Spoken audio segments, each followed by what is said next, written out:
Herkese merhaba, ben Zeynep. Hobisever YouTube kanalıma hoş geldiniz. Bugün sizlere tığ işi, yapımı oldukça kolay ve çok gösterişli, güzel bir çalışma ile yine karşınızdayım. Şu şekilde arkadaşlar, 3 boyutlu bir bebek battaniyesi ya da bebek örgülerinizde kullanabilirsiniz. Yine çanta yapımında, yelek yapımında, atkı yapımında, bere, birçok alanda değerlendirebileceğiniz kolay bir model. Ben bebek battaniyesi olarak sizlere anlatmak istedim. Hemen modelimize şöyle arkasına da bakalım. Anlatım yaparken anti-peeling özelliğine sahip bebe yünleri kullandım. Arta kalan iplerinizi rahatlıkla değerlendirebileceğiniz güzel bir çalışma oldu. İnşallah sizler de beğenir ve birlikte çalışırız. Tığ numarası olarak ise 3 milimetre bir tığ kullandım. YouTube kanalıma abone olmak ücretsizdir. Abone olup bildirimleri açmayı lütfen unutmayın. Desteklerinizi bekliyorum. Hemen video anlatımına başlayalım. Bismillah diyelim ve zincir yapımıyla başlıyoruz. Yapmak istediğiniz örgünün türüne göre zincirlerimizi hazırlayalım. Zincir sayımız 2 ve 2'nin katları olmalıdır. Ben sizlere küçük bir numune olarak anlatacağım. Zincirlerimi hazırlayıp geliyorum. Evet, ben numune anlatacağım için benim için yeterli. Üzerine alıyorum. 5. zincirimin içerisine batarak ikili trabzan yapıyorum. 2 tane zincir yapıp üzerine aldım. Aşağıdan bir tane atlayarak yanındaki zincirin içine batıyorum ve sık iğne yapıyorum. 2 zincir, bir atla, ikili trabzan. Bu şekilde sıranın sonuna kadar devam ediyoruz. Kutucuklarımızın sayısı tek sayı olmalı arkadaşlar. Ben de tek sayı olacak şekilde kutucuklarımı hazırlayıp geliyorum. Evet, ben 9 tane kutu yaptım arkadaşlar. Tek sayı olacak şekilde sizler de ayarladıysanız desenimizin yapımına geçelim. 3 tane zincir yaptım ve çevirdim. İkinci trabzanımın, yani bu trabzanımın üstüne bir kere doladım tığımın, altından tığımı geçiriyorum. Bakın şöyle tutacağım ve 3 adımda çıktığım trabzan yapacağım. Önce tek, şurayı bir daha yapayım. Önce tek, sonra ikişer ikişer çıkıyorum. Tekrar üzerine aldım, yine aynı yere. Önce tek, sonra ikişer ikişer çıkıyorum ve 4 tane üçlü trabzan yapıyorum.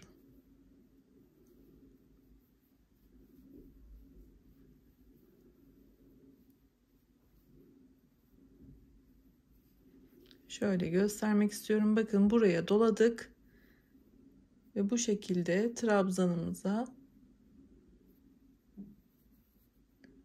4 tane üçlü trabzan yaptık. Şimdi burayı atlayıp bu kısma sık iğne yapalım. Bakın, bu arka kısmı şuraya, buraya atlıyorum, buraya sık iğne. Şu arkasını da göstereyim. Bakın şöyle. Şimdi 3 tane zincir yapıyorum. Tekrar üstüne aldım. Sırada gelen trabzanıma yine tığımı alttan dolayarak 4 tane üçlü trabzan yapıyorum.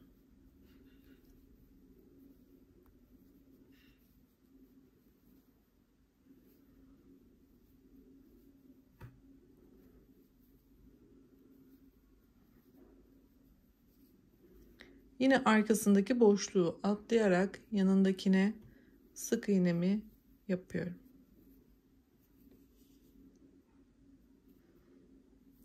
Üç zincir ve sona kadar aynı devam ediyorum.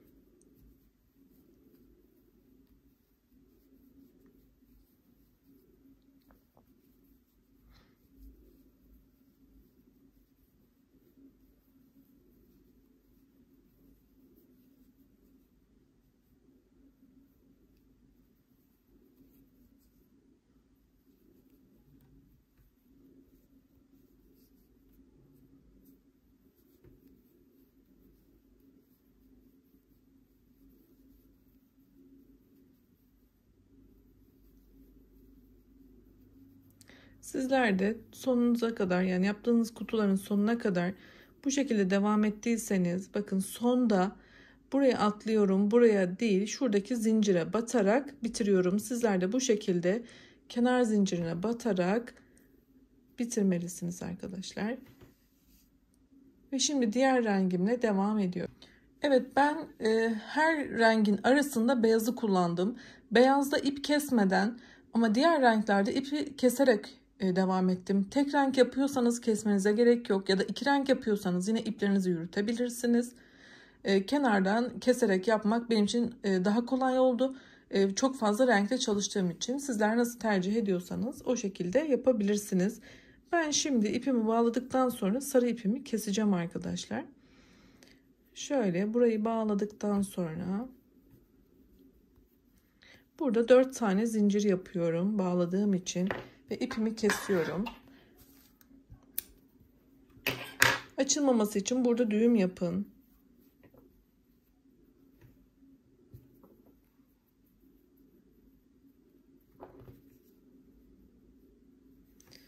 Evet, devam ediyorum. Şimdi arkasını çevirdim. Üzerine aldım. Tüm trabzanların tepesine yine trabzan yaparak kutucuklarımızı oluşturacağız. Benim başlangıçtaki kenar trabzanım bu. İlk trabzanım ise bu arkadaşlar. Bakın şu trabzanım var şurada. Bu trabzanın tepesine batıyorum. İkili trabzan yapıyorum. Bakın şöyle. 2 zincir. Şimdi diğer beline dolayarak yapmış olduğumuz bu trabzanın da tepesine şöyle ilmek çıkartıyorum. Bakın. Buraya da ikili trabzan yapıyorum. Yani 9 trabzanımı yine 9 tane olacak şekilde yapacağım. Şöyle desenin arkasından göstereyim, belki daha net anlaşılır. Bakın, hem trabzanın tepesine hem de desenin tepesine yapıyoruz. Daha sonra üst sırada yine örerek devam ediyoruz. Bu şekilde. 2 zincir. Şimdi diğer desene geçtim. Trabzana ve desene kutucuk yapacağım. 2 zincir.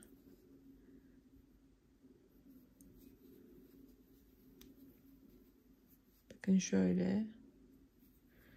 2 zincir. Diğer desene geçtim. Yine önce trabzana, daha sonra beline dolayarak yapmış olduğum trabzana ikili trabzan yapıyorum ve kutucuklarıma devam ediyorum.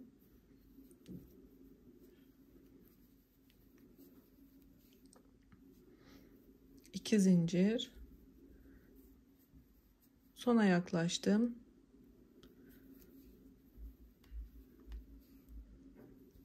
İki zincir.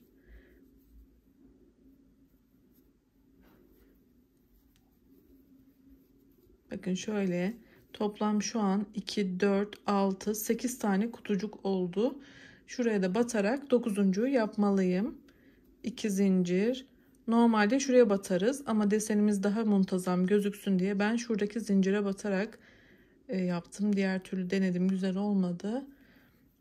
Burada da daha kısa bir ikili trabzan yaptım ve sıramı tamamladım. Şu an toplam yine başlangıçtaki sayıma, yani 9 kutucuğa ulaştım. 1, 2, 3 tane zincir yaptım ve çevirdim.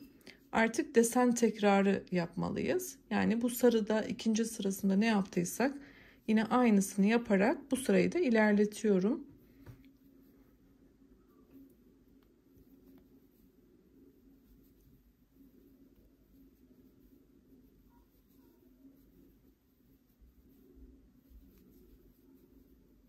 Dört tane üçlü trabzanımı yaptım.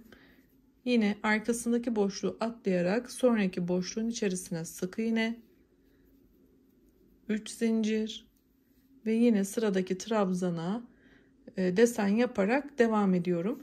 Ben bu sırayı da tamamlayarak şu son kısma kadar ilerleyeceğim. Evet, sol kenara kadar devam ettim. Burada da şu kısmı batarak sıramı tamamlıyorum.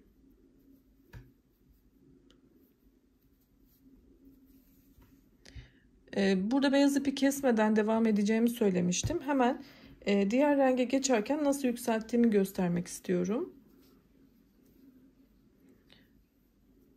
Şöyle ipimizi bağlayalım.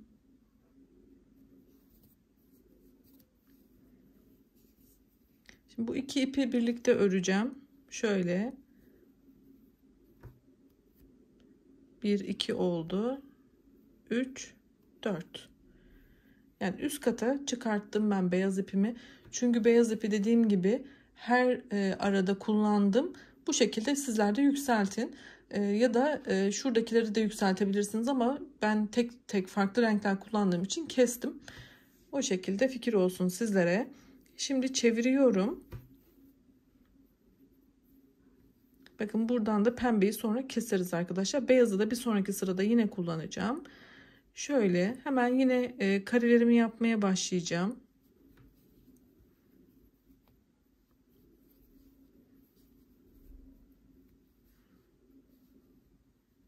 Artık desen tekrarı yapıyor oluyorum şu an. Sadece başlangıcını hatırlatıp sizlere veda edeceğim arkadaşlar. Modelimiz bundan ibaret. Evet bakın. Buradan tekrar yeni sırayı başlattım. Pembeyi devam edip bir sonraki sırada da desen yaptıktan sonra yine beyaz iple devam ediyor olacağım. Pembeyi keseceğim. Bu şekilde sizler de modelinizi kurabilirsiniz. İstediğiniz renkleri yaparak hazırlayabilirsiniz. Beni izlediğiniz için çok teşekkür ediyorum. Hemen şöyle büyük modele tekrar bakalım. Dediğim gibi YouTube kanalıma abone olarak bana destek olun lütfen. Bildirimleri açmayı unutmayın. Sağlıkla kalın.